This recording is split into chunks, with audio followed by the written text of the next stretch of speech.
Alright, what up? So, you guys decided to get your first professional camera, but you're confused which brand to go for, which body type to go for, which kind of. So, there's a lot of confusion in choosing your first camera. So, it's going to be tough. I know I've been there, I was helpless, I did my whole research. And yes, I did get my first camera, professional camera, back in 2012. So I decided to come back and help you guys in choosing your first professional photography gear. Let's get into it.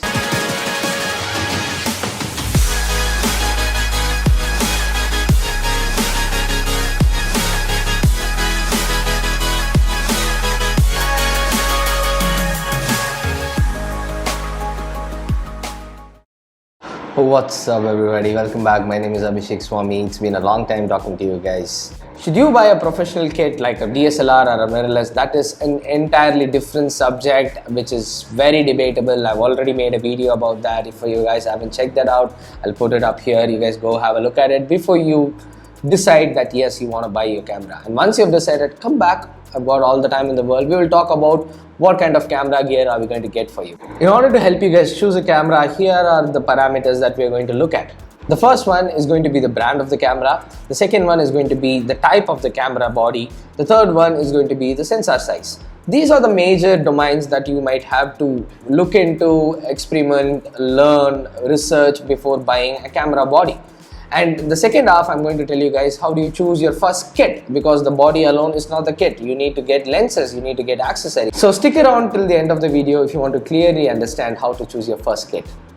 Let's go. On a wide view, let us talk about the brands first. So we've got brands like Sony, Canon, Nikon, Fujifilm, and it's a big list.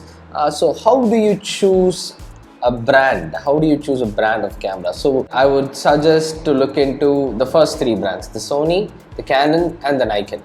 And among these three, my personal favorite is Canon.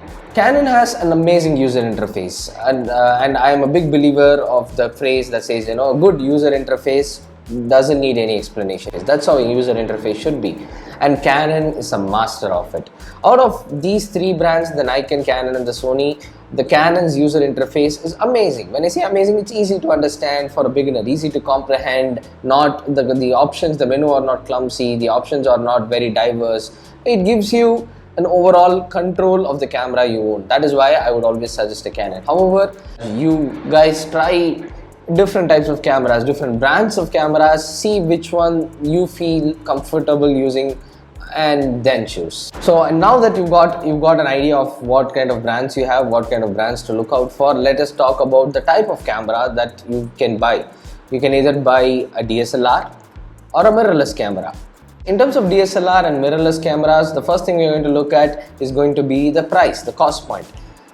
As far as I've seen, mirrorless cameras are a little bit costlier than DSLRs because it's smaller, it has more new features, more new options. However, DSLR is not very behind in the list in terms of features, but still the mirrorless have a little edge over the DSLR. It is again more of a personal choice. If your budget can afford it, if you can stretch your budget, go for a mirrorless camera, or DSLR works just beautifully. Either works fine. So keeping the price point in mind, however, I would suggest you guys go for a DSLR to begin with. Okay, the next thing you gotta decide about is the sensor size, whether you're going for a full frame camera or a crop sensor camera. Here again, one of the major differences is of course the price.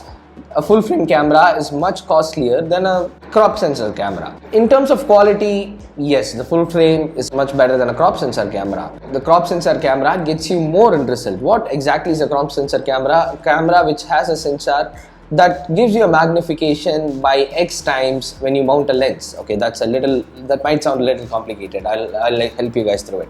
I've got a 400mm lens. So when I mount my 400mm lens into my Canon 70 Mark II, which is a crop sensor camera, the 400mm is multiplied by 1.6. The resulting focal length I can achieve is 640mm. So mounting a 600mm on a Canon 5D, which is a full frame camera, and mounting a 400mm on a Canon 70, which is a crop sensor camera, results in almost the same zoom length. If you have chosen a niche of photography, a field of photography that you're going to pursue, you are going to make this choice based on that. So if you're going to be a landscape photographer, you need a wider focal length. If you're going to be a wildlife photographer, you might prefer a crop sensor camera. If at all you have to take the price factor alone in mind, you will obviously go for a crop sensor camera. Even in terms of usability, I would still prefer a crop sensor camera to be my first camera. Okay, here's my ideology of choosing a camera, and I still follow it whenever I'm buying any photography gear.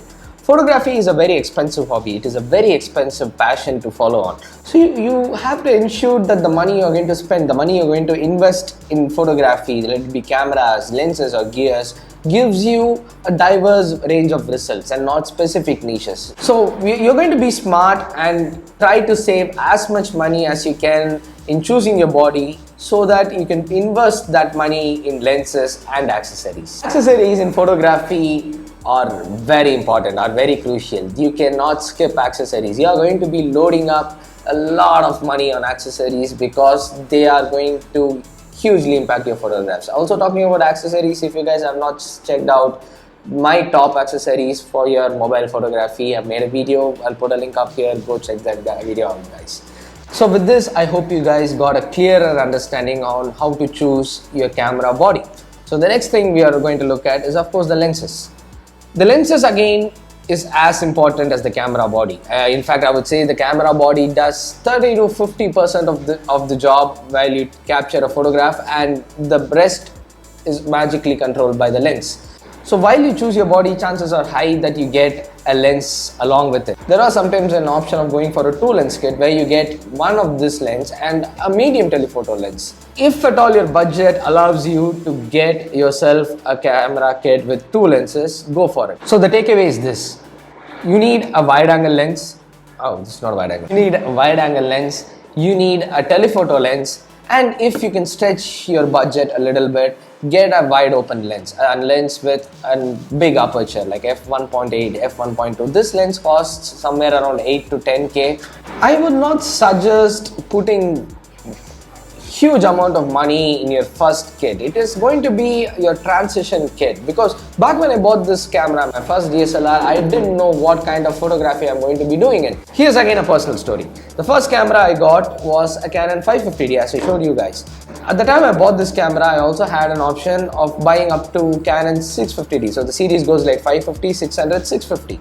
But I still chose 550D because with the amount that I saved by not buying the 650D, I got myself more lenses. So I got a nice wide angle lens, I got a good telephoto lens, a good medium telephoto lens, and I got myself a nifty 50. So unless you know the niche of photography, the type of photography you're going to follow, you're going to practice, do not invest much money. So once you get this kit and you start playing around with this kit, and then you would realize what kind of photography you want to do. Back when I got this, I didn't know what I want to do, and as I started shooting, I had the liberty of zooming up, taking close-up shots because I had this 55-250mm lens, and that is when I found my passion for wildlife photography. I started shooting birds. So that is when I decided the next kit I'm going to get myself is going to be something that would help me in wildlife photography. So once you made the decision, then go put in money in that. So by the time you would have got enough knowledge in terms of handling a DSLR, the settings, what kind of features are available, how do you actually make your photo, how do you frame your photograph, a lot of other aspects, of course the post-processing included, then go for a better camera and then put your money into specific accessories. So these are my tips in choosing your first professional camera body, your first professional camera gear. I hope you guys liked this video. I hope this video helped you guys in some way, or if you're completely against whatever I said, that is also cool, that is also fine. We can have different opinions. Either way, leave a like, share, subscribe and comment. Don't forget to subscribe because I'm going to be posting a lot of good content for you guys, content that will teach you guys, that content that will take your photography to the next level along with me. I'm also learning at the same time. So